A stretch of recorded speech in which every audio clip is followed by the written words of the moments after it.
Ça fait depuis 30 ans que je m'occupe de tout ce qui touche à la traite des êtres humains. Donc c'est l'exploitation aussi bien économique que sexuelle, les trafics d'organes, l'exploitation de la mendicité, les mariages forcés, la vente de nourrissons.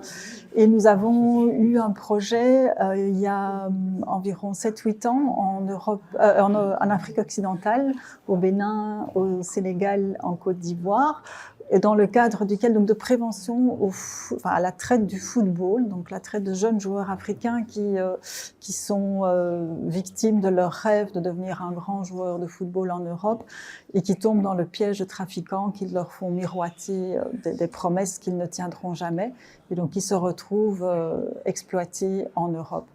Et dans ce cadre-là, on a eu la chance de rencontrer l'association Friendly Foot avec laquelle on a monté un projet à Kinshasa pendant 3 semaines où on a eu l'occasion d'alerter 200 jeunes sur les risques d'être pris dans ce type de réseau.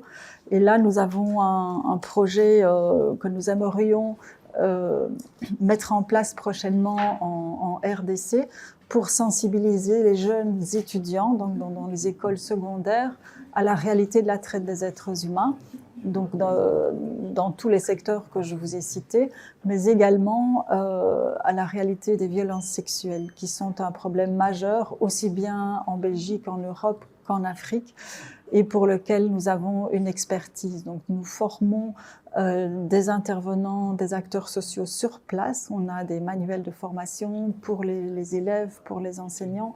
On travaille avec des experts sur ces questions-là. Et l'idée est de pouvoir former donc des intervenants sociaux congolais à ces questions-là de manière à pouvoir agir à grande échelle et à permettre aux jeunes qui sont victimes de violences sexuelles de pouvoir surmonter ce traumatisme, faute de quoi ils deviennent victimes de manière secondaire des violences subies. Mais j'ai senti une très grande écoute et aussi une très grande connaissance du phénomène, notamment, je pense, de par ses antécédents aux Nations Unies. Nous avons nous-mêmes participé à la présentation du rapport belge dans le cadre de la résolution 1325, Femmes, Paix, Sécurité. Et j'ai senti que la Première ministre était quelqu'un qui aurait la possibilité de nous permettre de mettre en place ce projet avec le concours des autorités gouvernementales.